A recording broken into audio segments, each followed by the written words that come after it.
Assalamualaikum teman-teman, saya Dira Khairunisa akan memaparkan materi tentang praksis pendidikan nilai moral di Indonesia. Silakan disimak dan selamat menyaksikan.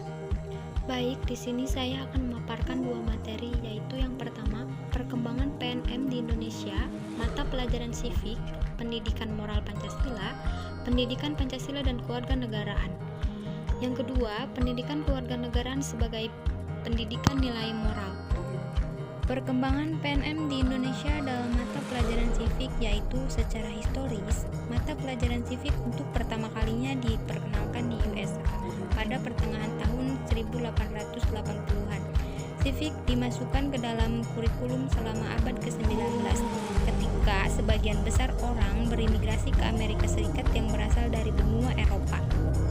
Sivik atau kewarganegaraan sebagai suatu studi tentang pemerintahan yang dilaksanakan sekolah yang merupakan mata pelajaran tentang pemerintahan demokrasi, dilaksanakan dan dikembangkan serta bagaimana warga negaranya melaksanakan hak dan kewajibannya secara sadar dan penuh tanggung jawab. Sivik berasal dari bahasa Latin, yaitu civic jus, merupakan ilmu politik yang membahas hak dan kewajiban warga negara serta masalah warga negara.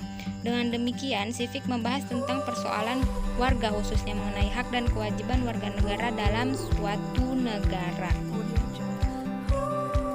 Perkembangan PNM di Indonesia dalam pendidikan moral Pancasila, yaitu pendidikan moral Pancasila atau disingkat PMP adalah sebuah mata pelajaran wajib dan salah satu dasar pembentukan landasan ideologis dan moral rakyat pada masa Orba. Secara umum, PMP berisi materi pembelajaran tentang Pancasila dan Undang-Undang Dasar 1945, serta sedikit tentang sejarah bangsa Indonesia.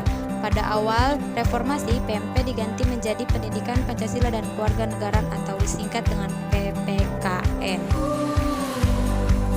Perkembangan PNM di Indonesia dalam pendidikan Pancasila dan kewarganegaraan, yaitu perkembangan pendidikan kewarganegaraan di Indonesia dimulai pada tahun 1957 saat pemerintah Soekarno atau yang lebih dikenal dengan Sivik. Penerapan Sivik sebagai pelajaran di sekolah mulai pada tahun 1961 dan kemudian berganti nama menjadi Pendidikan Kewarganegaraan pada tahun 1968. Materi yang terakhir yaitu pendidikan kewarganegaraan sebagai pendidikan nilai moral. Pendidikan kewarganegaraan sebagai pendidikan nilai berarti memuat pendidikan nilai agar warga dapat memahami dan berperilaku sesuai nilai hukum yang terlahir dari kesadaran moral yang bersumber dari nilai.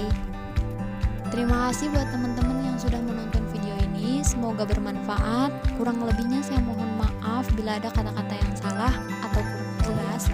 Wabillahi taufiq wal hidayah. Wassalamualaikum warahmatullahi wabarakatuh.